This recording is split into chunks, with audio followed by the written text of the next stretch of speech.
Swapmeets in 2024, bonanza or bust? Let me show you what I got and you can decide for yourself. All right, here we go.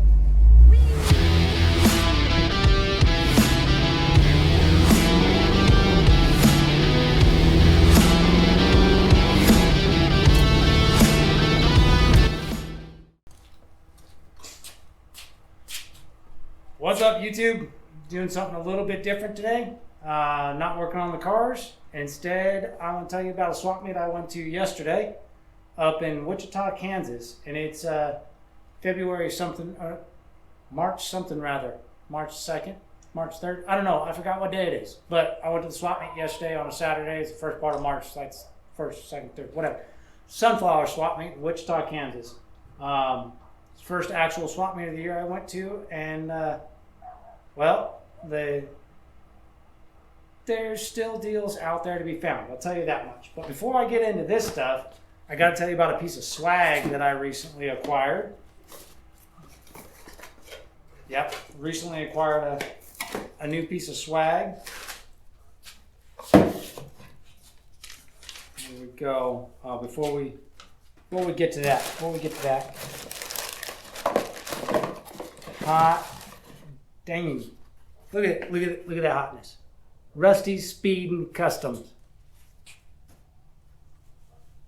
Oh, I gotta adjust it. It's a little too big. Come on now.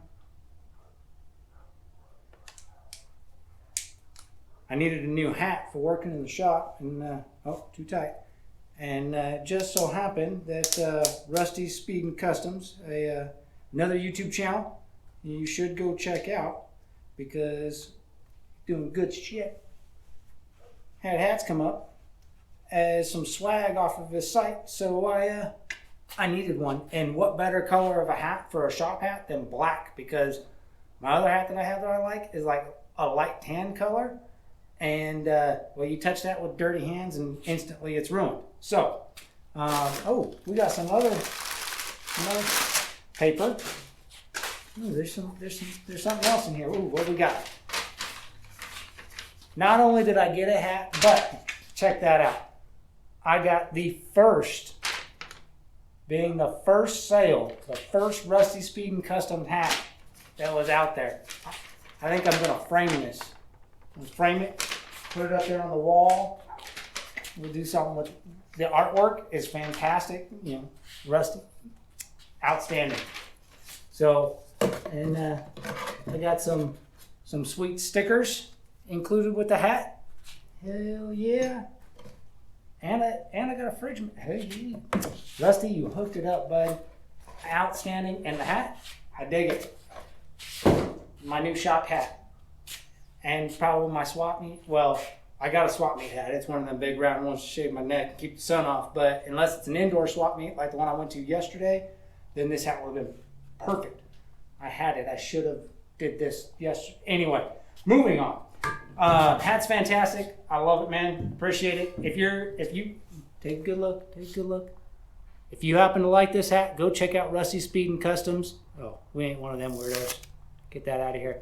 Go check out Rusty Speedin' Customs. Email him.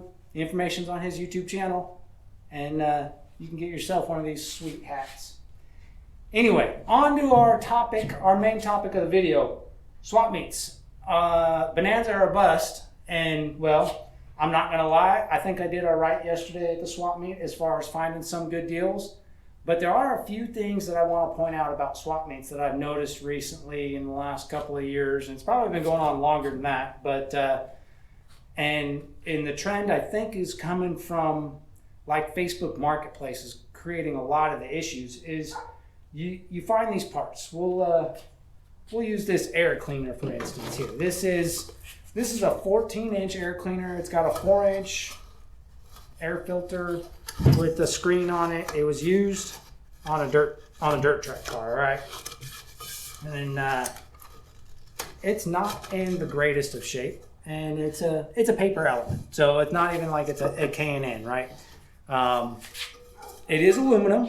It is a lighter weight aluminum with probably a 1-inch drop base on it, nice rounded inside. It's got a filter that looks pretty clean and the dust screen on it, which I won't necessarily need, but who knows, maybe I'll put it on, leave it on there anyway. But you go on Marketplace and you try and find one of these and they want like 80 bucks for it. And you're just like, what the heck? I mean, in this kind of condition. So it's outrageous, some of the prices that people want these days for used parts or beat up parts. It's atrocious. I will never pay 80% of new price for a used part.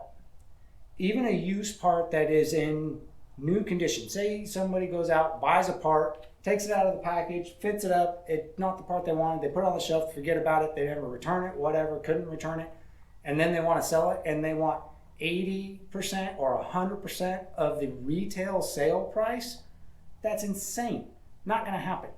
If someone's asking that much for a part, just go buy it new unless it doesn't exist anymore new. If it doesn't exist anymore new, that changes things, right? Because there's supply and demand on parts that are no longer made.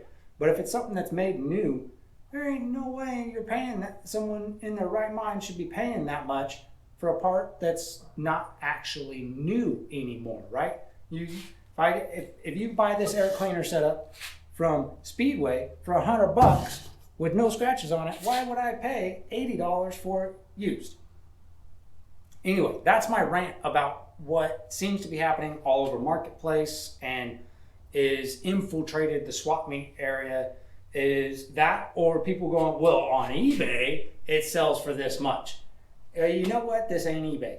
I'm here, I got cash in hand, here's my offer, take it or leave it. Most of the time, I walk away with my money in my pocket because they want too much money for what they're selling, and they end up packing out most of what they take to the swap meet goes back home with them because they're fixated on this eBay prices, or I could sell it for this on Marketplace or whatever. You know what? It's ridiculous. Anyway, aside from that, there were some good deals out at the swap meet yesterday. At least what I think are reasonable deals. I don't think they weren't absolute home runs. It wasn't like I walked away with stuff for free. I paid money for it. So, you know, the deal could have always been better. But I think they were not bad deals. So this air cleaner setup, which like I said, it's an aluminum dome top, rounded base, about a 1-inch drop with a 4-inch filter and a pre-screen. I paid $15 for it, right? And that's a good deal. I think $15 for that's a good deal because I can't go and buy any individual piece of this for, well, I don't know, you might be able to buy the pre-screen for $15, and if you shop around enough, you might be able to find a fresh 4-inch filter for $15, but not $15 combined. So $15 for this setup is a good deal. It is going to need some work to clean it up before I can put it on one of the hot rods. I think it's a perfect candidate actually for the race car because of it being aluminum. It's lighter than a steel air cleaner assembly, and on anything that's a race car, particularly a drag racing type of application, less weight is better. So moving on, the next thing that I got, and now some people might think I'm a little crazy for this, but it's okay, is I picked up a couple of wheels. By a couple, I actually mean a few. By a few, I mean exactly 3. Why does a person buy 3 wheels? Well, let me explain. Well, before I explain, I'll tell you, I paid $60 for all 3 of these wheels. And what these are is 2 of them, this one here and this one here, are 15x8 ET 5-spoke, torque thrust style 5-spoke. They are in unilug, which is not ideal, but I bought these specifically for one reason. I'm trying to figure out what wheels I want to run on the back of the drag and drive car, which is going to be a gasser build. This wheel, period correct, it's a 15x8, which is the size wheel that I want to run, and it has an appropriate backspace to be used on this car for mock-up purpose, for fitment, and potentially I can go through and I can get these cleaned up and looking the same, because as you can see on this one here, on my right hand side, this side, someone started to do at least the first step of actually polishing this wheel out to make it a full polished wheel, whereas the one here on my left, over here that I'm slapping, that's on my knee, is still got the original finish on it that also needs some attention. I imagine this one was about the same. So they need some cleanup work, but a little bit of cleanup work, and these could be real nice. The Unilug, not ideal, but depending on what it costs these days to have a fill-in drill done, I could have it welded up and re-drilled to the correct bolt pattern and have a direct bolt pattern instead of Unilug. But that's what I was after. These two wheels, which I was willing to pay 60 bucks for those. The guy also had this 14x6, just one of them, which is also an ET 5-spoke. And he had no interest in keeping it and said he'd throw it in for the same price. Same dollars, 3 wheels instead of 2, and I said, sure, that's a perfect wall hanger. So I got a wall hanger to decorate the shop, used for hanging my air hoses on or whatever, and I got the 2 mock-up wheels for this car, which you'll have to watch the video coming this Saturday to find out more about what I'm doing with those and what the plan is. But I got all 3 of those for 60 bucks. I think that's a pretty dang good deal, even though they need a little bit of work to be, perfect. As long as you accept that you're not buying perfect out of old used parts at a swap meet, you can get some good deals and you can still come out ahead. Now, we'll see if these ones in the long run end up on the car. Get that one out of the way. The next thing that I picked up, which this, assuming that there's no issues with it, this guy and this guy I got as a combo pair. Hold on, I'll take the, this is a cast iron master cylinder. It's actually a CPP made version, which I honestly don't know if they're good or bad. I think they're actually pretty decent. The same with the booster, it's made by CPP. This particular combo got taken off of a car because the guy went to a Hydro Boost setup and, he claimed that it only had, not very high mileage on it, and I have no way to tell for certain. It does need a little bit of cleanup, as brake masters always do. But assuming that this works, this worked out to be a stellar deal because the combo was 50 bucks. I don't necessarily have a plan for putting power brakes on any of my cars, but you can't even buy a 4-wheel disc master cylinder for 50 bucks. So, not a bad deal. And now I have the option to go to power brakes on one of the cars if I want to. I just have to put a different bracket on the booster for a Chevy 2 instead of, I think it came out of a Caprice or an Impala, something like that. But I'd say that one was a pretty good deal. But I accepted, that it's not a brand new part and I wasn't paying brand new prices and that there's some cleanup work. There's a little bit of rust, some flaky paint. Well, you know what? None of my cars are super pretty, so that's okay. Moving on. The next one that I picked up is this intake. That if you look at this, looks like garbage. Yep, it's all yellow and just looks absolutely terrible. That's what happens when you paint an intake. They end up looking like garbage if you don't use the right paint and the heat gets to them and fuel or oils or whatever, they end up looking terrible. Other than the appearance of it, this is a dual plane air gap, as you can probably see. And everything else about it, other than the physical appearance, is good. The holes are good, the threads aren't blown out, it's still got a couple of fittings in it, and it's not a bad intake. And I've been planning on putting an air gap onto the motor that's going to go in the wagon. And you go and buy an Edelbrock RPM air gap, I think they're like 400 bucks, give or take. I'd have to go look, but irrelevant. They're 350, 400, maybe even more. This intake I paid 60 bucks for. Now, this is not an Edelbrock. I know. This is a China special. That's okay.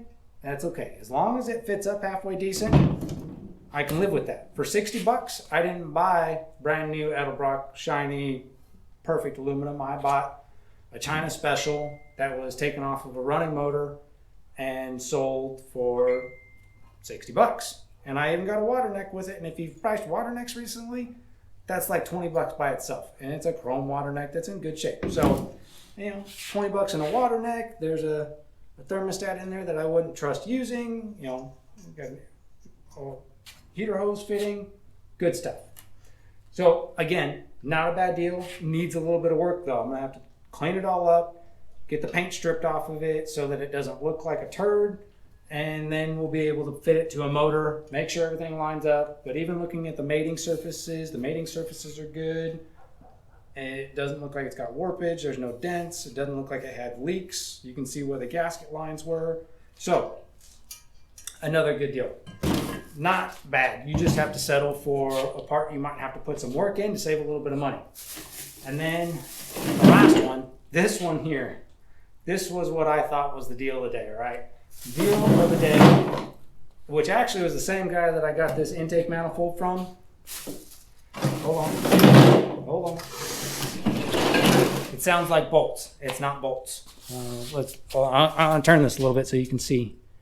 There we go. There we go. All right.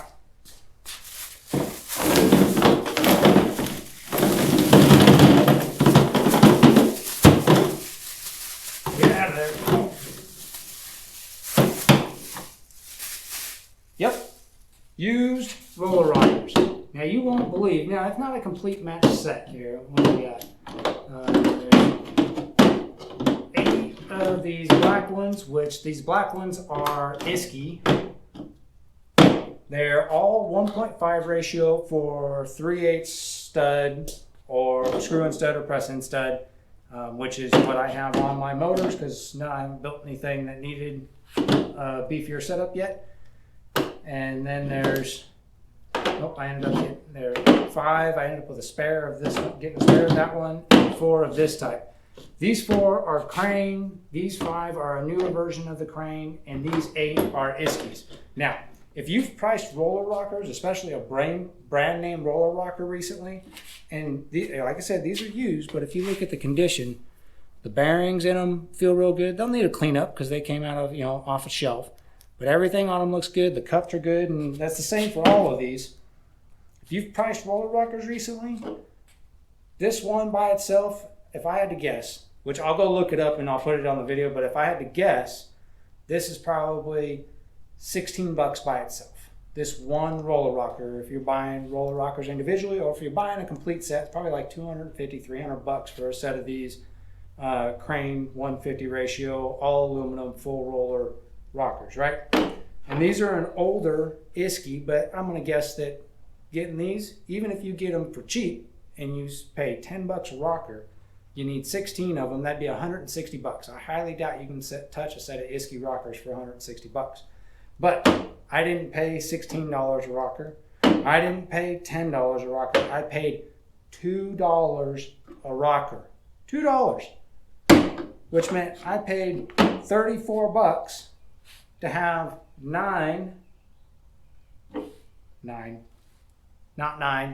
17, bad math right there, 8 of these and 9 of these, 34 bucks is what I paid for a full set of aluminum roller rockers that you give them a good cleaning and they're ready to go. But you have to be willing to settle with it's not a brand new part. If you can live with it's not a brand new part and you can clean it up and put it into use and service it, that's where you get your deals. The people who want new pricing for used parts, they're crazy. Walk away. Don't even give them the time of day. Walk away, move on, because we need to squash that trend. When I sell parts for what a reasonable value for that part is. If it's a used part, half price. If it's a used part in good shape, half of what it might cost retail. Otherwise, it just makes more sense to buy it new retail and have a warranty if it has a warranty, or the opportunity to return it if it ends up being the wrong part. If I pay full a China intake manifold, this manifold, China intake manifold, I think you can find them 180 bucks. I think is what I saw for something similar when I was looking around online. I think it was Assault Racing, which is a branded China intake manifold. I think it was 170, 180 bucks. If this which I saw once, China manifolds at the swap meet yesterday, just like this one. Similar type of condition, maybe not painted, but used manifolds, and they wanted 150 bucks for them. Why would I pay 150 bucks for something that I have zero chance of returning if I find out there's a crack in it, or there's something wrong with it, or there's an issue? Whereas if I go out and I buy that part brand new for $20 more, I have a chance to return it, for whatever the case. So other than those gripes about how people price stuff, the swap meet yesterday in Kansas, for me, I call it a bonanza. I got a bunch of good stuff, all things that I will use and have around and didn't pay out the backside for. Good parts for the projects, even if they're not the last version. Maybe this won't be, maybe someday I'll buy, a nice brand new shiny 14-inch spun aluminum air cleaner so that, it looks real pretty and whatnot. Probably won't happen, but maybe I will. But paying 15 bucks to have it right now so that I've got the part that I actually want to run, worth it.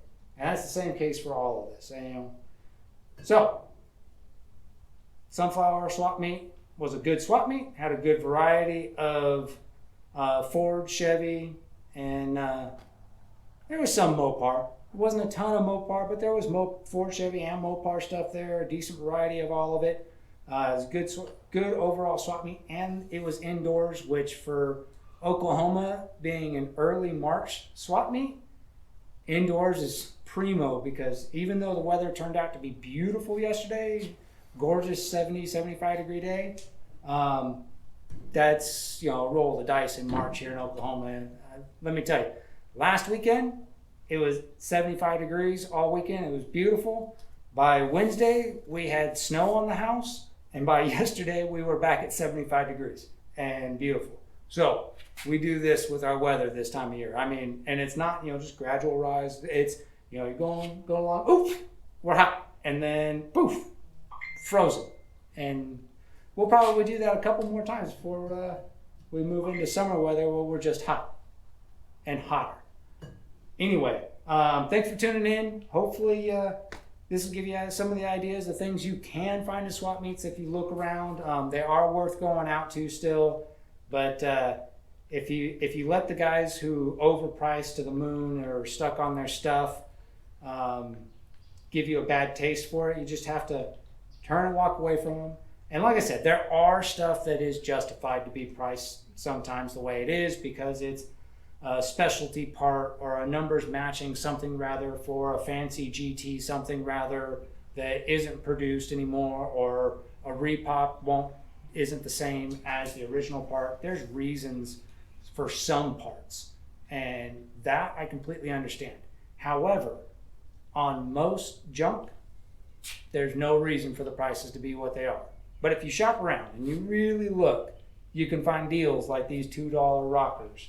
Or if you're willing to accept that you have to put some effort into it, you can pick up an intake like this for a third the cost of what it would be new. You just have to put a little bit of effort into it to clean it back up and make it look good. So overall, good swap meet, good day. We ended up at a wrecking yard too to go look at a bunch of old steel. Unfortunately, I didn't get nearly as much video there as I should have, so I'm not going to have a video on that. There's a little short on the channel of us wandering around, probably a couple more of those coming. But yeah, that's that, and this is the new goods. This is a wheel that's going to be ending up on there. And oh yeah, if you didn't notice, the race car is not in the corner anymore. We're getting ready to get started on that car. Tune in on Saturday for the update on that. And until next time, we'll see you later.